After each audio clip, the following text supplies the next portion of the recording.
Hi, everybody. Welcome back to my LinkedIn Lives. I'm Jasmine Navarro, certified wellbeing expert, and I work with educational institutions and companies, helping them support their well-being. And as you know, every week, you must know because it's been every week for a long time, I interview different experts who make a difference in people's lives. Today, I'm very excited to be speaking to James. James, welcome and pleasure to have you. Can you tell us about yourself and what you do?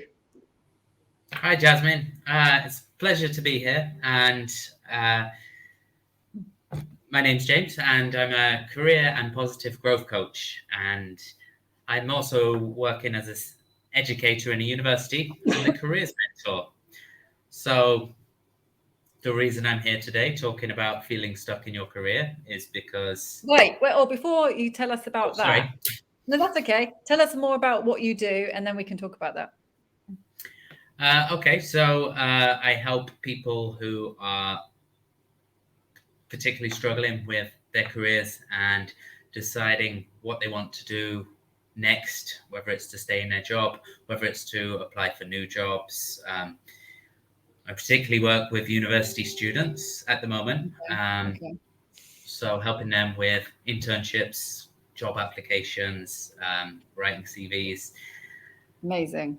But I'm also particularly interested in people who, are already in the mid stage of their career and want a change for various reasons, and just how to go about that process, because it can be quite overwhelming.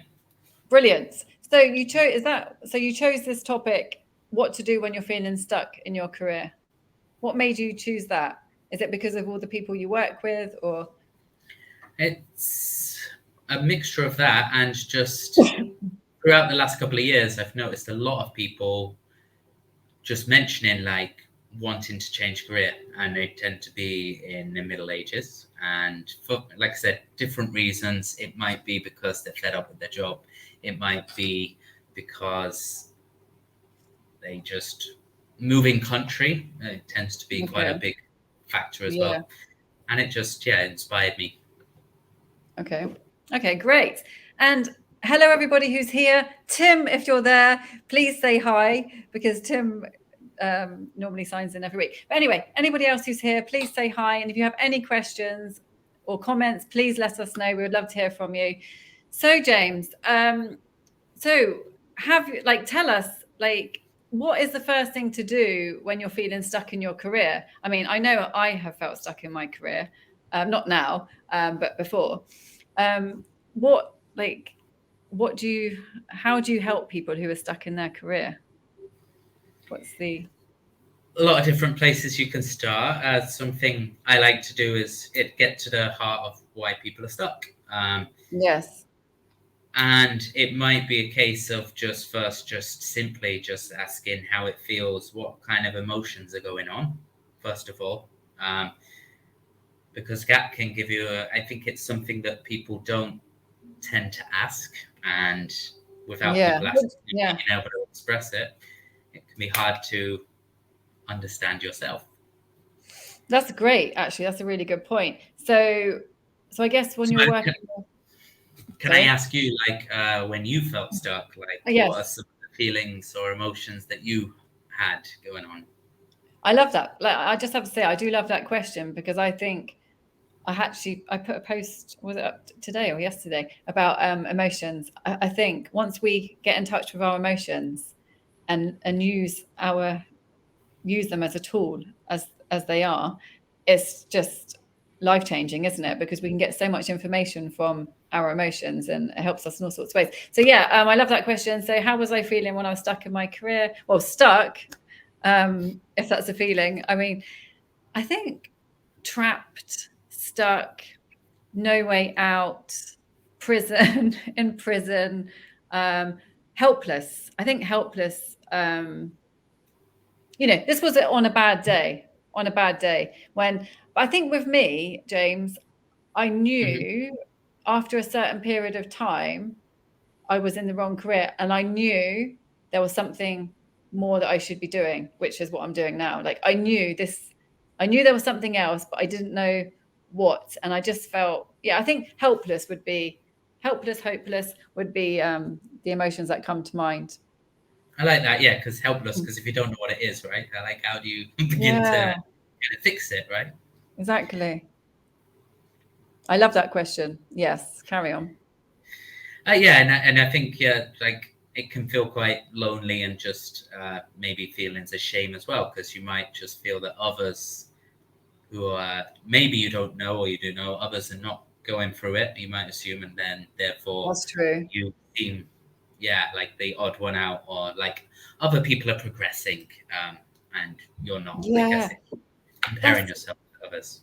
Yeah, that's very important actually. And I think actually with any sort of thing we're going through, we can feel lonely, can't we? And I think loneliness is actually a big one, especially, well, normally, yeah, if you're going through something that's not sort of nice, people don't generally speak about the things that they're going through that are uncomfortable Exactly. or not nice. Yeah. So I think that sort of comes with it, doesn't it? When you're going through something that's not positive, well, it could be positive in the end, but you're more likely to feel lonely. I think that's a really good point to make. Yeah, and if people aren't open about it, you don't know, right?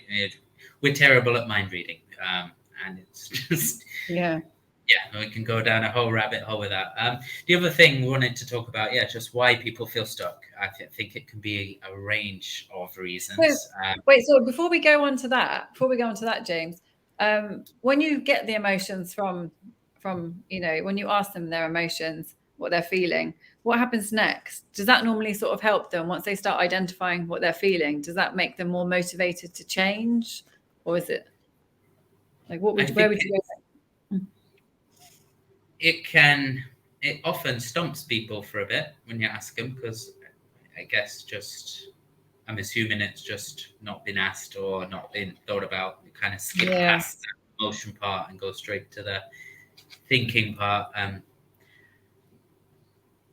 I think in just that little kind of simple question, some people just have some realizations, and just you need to give it a bit of time. You can't rush it to ask someone how they feel. But just I find that they have like mini realizations of just like, that's how it feels. I guess it's a first step. A first step to awareness, emotional awareness. I think it's the most. I guess it's like one of the first questions you can ask. And like, what would you say to anybody who's watching now, if they're feeling stuck in their career? Because maybe they're just going through a bad time. Because sometimes when we're going through a difficult period in our life, could be with our family or something else, we might just sort of hate everything and then feel stuck. Like, how do we know, like, we're stuck in our career? How do we know we feel stuck? I think it's a process that just needs to be started, and I find journaling is generally a good way of just starting something, to be able to just separate your ideas, put them on paper. I think they call it the cognition theory, where it's just once you start writing, it can help reorganize your thoughts at times. I love that. Just take them from your head. And again, it can kind of being able to like label some emotions helps you just identify with them, and kind of sometimes separates you could say your judgment or what you think of having that emotion. And perhaps it stops you rushing to just blaming yourself or feeling shame for just feeling like this, and that you're somewhat responsible. So I think it.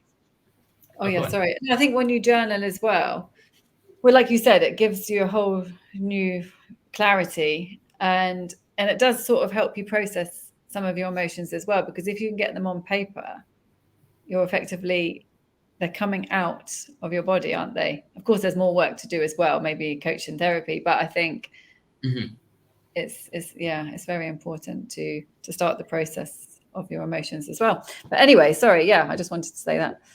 I think there's a range of reasons that people might be feeling stuck, and in order to address them. I don't want to make it sound really simple, but you have to start somewhere, right?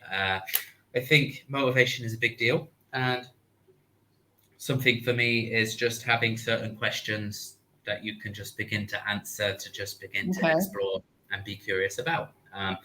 So the idea of just feeling, if you're challenged enough, whether something's too easy or too difficult, especially if you've been doing it a long time, and not much has changed in your job. So the idea of challenge. And again, how much autonomy or freedom that you have, being able to just have some kind of expression or creativity in what you do. So I guess asking yourself if there are parts of your job where you can be creative in your own way, or whether you're just following a set. It's funny. It's funny, actually, because when you were saying like being stuck in your career, I automatically thought, okay, if we're stuck in our career, because I remember I felt, actually, I wasn't stuck. I felt unhappy. I felt there was something else I was supposed to be doing something else. So I guess I've actually misunderstood the question in one way, because it sounds like you're going to think there could be solutions within. It doesn't mean you have to change career. Like for me, I felt stuck because I knew I was in the wrong sort of career and I needed to change. But I think what you're saying as well is, just because you feel stuck in your career, it doesn't mean you have to completely change careers like I did. It might just mean you could just change a few things within your career, and that could make a whole load of difference. So that's brilliant. That's a really good point. And I think that if anyone's listening today and there was anything to take away, that would be it. It's just a lot of people might think stuck in a job, that means I need to leave it, right? And then it's just like where to go next. And you kind of, a lot of people can skip over the part of just being able to just change your mindset in what you're doing in your job. Something called job crafting, which I think is quite an effective way of just starting with the process. So I love it. Leaving your job, that can create a lot of overwhelm, because then it might end up, being like moving house, moving town, relocating. And if you have families, that can be, a whole different ball game. So I think that's a really good point that you made, and being able to just, first of all, just see if there are ways that you can move sideways, move upwards, where you are. I love that. What you do. And there's 3 types of crafting I like to work with my clients. And one of them is task crafting. So it's just finding something you do on a daily basis. It could be going to a meeting, right? And there's something called the VIA character strengths. If any of the listeners are familiar with, it's basically a set of 24 values that people that help, I guess, naturally motivate people. And one simple activity you might do is just look at something that you're doing, like going to a meeting, and just thinking, what strength could I use to just make this more interesting? Amazing. I'll leave that there for now. Another thing is cognitive crafting, which is just basically your mindset of your job. So it might start with a simple process like write down 3 things you're grateful for in your current job each day. See how that goes for a week or so. Obviously, if you're struggling, then it can be a sign that, something needs more thought or more work. I found this an interesting process myself, because a number of years ago, I wanted to change from being a teacher. And when I started doing this task, I actually realized a lot of the things I do in teaching actually are things that I value, and something I didn't realize at first. I don't know if at the time that you were going through that process, if it involved exploring your values, did it? Well, that's a really good question. I mean, at the time, it's like I was teaching. I was a teacher, and I loved certain parts of my job. Like I knew, like I valued building the relationship with my students, and I valued so many things. I mean, I never, took part in an activity to identify my values until I took part in my coach training, and that's when I learned what my values were. I already knew what they were, but I'd never spoken about them or identified them, and I think that brings a whole new level of clarity, doesn't it, when you actually name them and you can see what they are. And I think I knew, like I said, I knew what I loved about teaching. I knew what I wanted to change. It was the subject that I wanted to change. I wanted to teach something more meaningful, and I already knew that. But so it didn't help me in that way. Yeah. Oh, really? Yeah, just not wanting to help people, just being limited to language teaching. But exactly. Impact like that.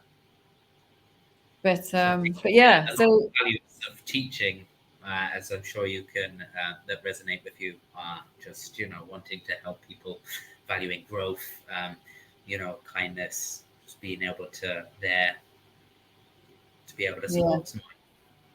So no, I love all the tips that you're saying. So if somebody's stuck in their career, so first of all, they need to decide, do I need to change careers, or do I just need to change something else? Because I love what you said about the mindset, because also if you're in your best mindset, you could probably enjoy almost anything, couldn't you? That's as true. well. Yeah. You make the most of everything. You can, yeah, to a certain degree, and I think that you have to be careful of the idea of toxic positivity, where people are like telling certain just be happy or just smile and just no, yeah, things will be fine. I think things like forgiveness or patience are things that you can have as a value, but there's overusing your values at some points that become unhealthy, right? Yes. Everything in moderation, right? Too much of a good thing becomes a bad thing. Yeah. I think there's always that line there, which there's only so long that you can do it for.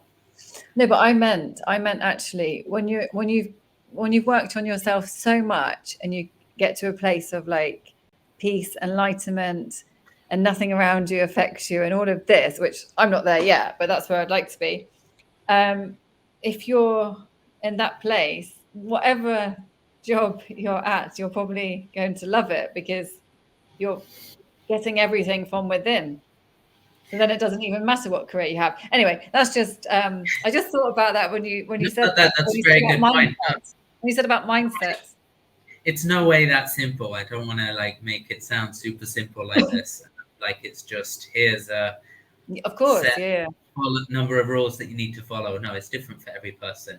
And I guess it comes back to what you value. And if you find that process works for you and it's okay and you're at peace with what you do, plenty of people do that and, find joy in other areas of their lives. I think for work, it's a good third of your life, a good third of your waking hours are spent working. So I guess there's that argument for just making that something that's not just bearable or peaceful. No, of course. More. Okay. No, because I think, when you work on yourself, I think, and like you said, with those questions, asking yourself some key questions, knowing what your values are, that is working on yourself, isn't it? And I think that can lead to you knowing what to do next rather than being stuck. And there was one part more of like the crafting process that I like to kind of explore, and it's relationship crafting. And that's particularly just people in your current network, your social network, whether it's at work, professional, or even non-professional, where they come into play. I think it's easier to start with the people that you know, and just starting by telling them, what your plans are, rather than talking about what you're doing and what's happening and what's happened before, like what are your next steps. And by just simply even starting that conversation and letting people know what you want to do and what you plan to do, plenty of people, I think there's a ridiculous percentage of just people in America that find jobs from people that they know. Like it's something like 60 or 70% of Ah, people okay. Oh, so end up you mean if you're finding looking for a jobs job? So through networking. if you've decided you want to change career, then I mean, or when not? they get another job, being based on someone they know, um, and getting a Mm. job that way. Okay, so finding a job. We're talking about finding a job now. Yeah, so Yeah. looking at the people in your network, the relationships you have. So starting with the people that you know already, because that's a very simple process, right? You have already access to them, and you already know them, so you might feel more Mm. comfortable approaching them and telling them rather than a stranger. If that doesn't happen to be, if you don't have the people in your network, you might explore people in a professional context, and it might be as simple as going on LinkedIn or um, whatever social media platforms you Mm. use or other Okay. platforms and people in your workplace. Okay, so this is to help. So if you're feeling stuck, again, another thing you could do is explore, have conversations, and see what's out there. And if there's a field, yeah, and if there's a field that you want to move into specifically, you might try and find a mentor in that field. And this is great for a number of reasons. You can get a feel for what it's like to do the job that you're thinking of, because, it might be, you might have lots of ideas, right? And that can be quite overwhelming. So it helps by just starting to address them and trying things out. Okay. Um, and Okay. that can be easier once you have someone to ask. That you might set up a quick chat with them. It's something I did earlier today, actually. Just a quick chat. Somebody I didn't know, but that was on a webinar, and I asked them, sent them a brief email, Yeah. 3 short questions, yes or Okay. no questions, because you don't want to ask too much, especially if someone you don't know. And it might be, questions like, for someone trying, how did you land your job? It might be for someone like me going into this field, what would make me stand out? Is there a certain podcast Oh, or so asking somebody else. Okay. Okay. that's already in the field that you want to go into? If you know, yeah. Okay. Okay. No, good. So using Yeah. the relationships around you, the network that you have, and I think that can be easily. I think a lot of Mm. people I've found when I've talked to them, once you start asking them who they know, who does the job that they want to do, Yeah, of course. and Communicate, simply definitely. just having that conversation, so many people don't do it, which it Yes. seems insane, but it makes. Okay. I'm sure there's So reasons. can we recap on these? Because so if you're feeling stuck in your career, the first thing to do is ask yourself how you're feeling. Maybe Start exploring your emotions, yeah, labeling exploring them, your and emotions, maybe maybe journal them as well, so you can gain some clarity and see how you're really feeling and what's causing it. So explore your emotions. What was the next thing? so then looking at task crafting, so something that you can do in your job every Oh yeah. day that's routine and how you might make it more interesting. Oh, I think that's a really good one. Okay, so it's about, I like that. It's about changing, instead of thinking I'm unhappy, I need to change my whole life. Start by trial, so trying new things, so changing different aspects of your job, whether it be, so you could change your routine or how you are when you go to meetings, or change your approach. I don't know, other things. Okay, and see what comes up there. What was the next one? So cognitive crafting, so the mindset, I guess that they're closely related. They are. It's just Okay. looking at your current situation to just make sure that it's Yeah, there are working on yourself what again. you appreciate in what you do to just help you understand what you enjoy. I think Amazing. that's the important thing there. It's that Get the reflection process, awareness. Okay. which a lot of people might skip, and as well, yeah, it might involve No, go on. Okay, yeah, no, so yeah, so that helps you get the awareness, and to see what you actually do like about your job. Because maybe imagine if you're really unhappy, you might not find anything. I mean, you probably will, but okay. And then the last one was the relationship task and the relationship graph. What's it called? Relationship Crafting. Yeah. So crafting. exploring people in your network. Start with the people that you know, and just let them know what it is that you want and what you want to do differently. Because you never know, there might be Yeah. people that know someone, and it is a And small world a lot of the time. of course, and it might just be because you might, if you're feeling stuck in your career, you might not know what to do, but just having a conversation with someone different about something different to do with your career might spark an idea as well. Because often when we have these conversations, you just start realizing things, don't you, as you're talking and as you're listening to another person. So I think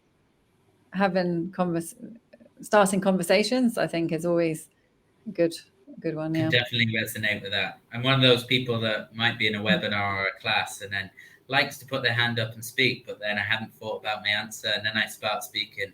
But then later on, and I might not say the right thing, but later on, I'm like, makes more sense to me now. Exactly. Things Just you learn. right? You got to spark ideas. No, that's Hmm. really interesting, James. Anybody who's listening, please let us know your thoughts. And One another more one. thing, Oh, one just more. Okay. no, from what we said earlier, just not immediately jumping up and feeling like you need to leave your job, but exploring what options are in where you are, and Yeah. whether it can be a move sideways or upwards before making a big change, which can be very overwhelming. Yeah. And I think sometimes, we can be quick to want to change what's going on around us, which actually, of course, does affect us. But sometimes it's changing how we're reacting to things as well. And I'm not saying if you're unhappy in your career, stay there. But I mean, there's a number of things I think that come into play when we're feeling stuck. Because sometimes if we're stuck in one area, we might be stuck in another area as well. Definitely has a knock-on effect. Yeah. It does, yeah. So I think awareness is actually key, as always. It comes back to that. But I like what you said about changing small things. I really, really love that. And It can be an easier process for a lot of people. yes. And hi, Raid, how are you doing? He said, really, it's a very important topic. But if someone passed on the situation, he or she should regain their passion and search for another challenge. So to reshape their career, maybe another place or position to work on.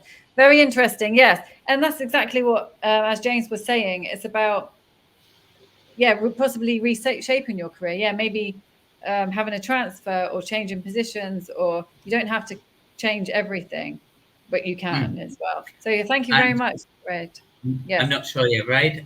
Just want to make a little note on that. A lot of people have explored how the idea of having one passion, right? And it might be as small as 20% of people just having just one passion, but most people have multiple passions. And I Yes. think it's important to bear in mind, if it's not just getting hung up on the idea that it might just be one passion that you have, but bearing in mind there could be multiple ones, and Yeah. being open to that. Amazing. Thank you very much. Thank you, Raid, for your comment. And I think we've run out of time. So, James, thank you so much for sharing that. Do you have anything else to say about that before we go? And how can people find you? I could talk for much longer about this, but I Yes. won't. I'll keep it. I'll leave it there, because it's such a big topic, and Exactly. I wouldn't want to just start something and not be able to finish it. No, yeah. You can find me on my website, and it's called flourishingthoughts.com.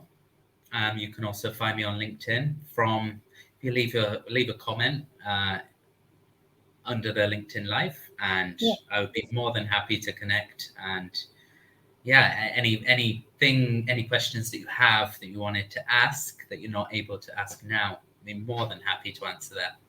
Amazing. And James, do you mind on the post, do you mind writing just those things that you said, not the whole thing, but Mm-hmm. the crafting, like each one, and then if anybody's interested, they can find out more about that. But if you could just put relationship crafting, task crafting, that would be great. And then you could put your website there as well. Yeah, that sounds perfect. Amazing. Thank you so much, everybody. Please feel free to message either of us or leave comments. And thank you so much, James. And I will see everybody next week. Thank you, everyone.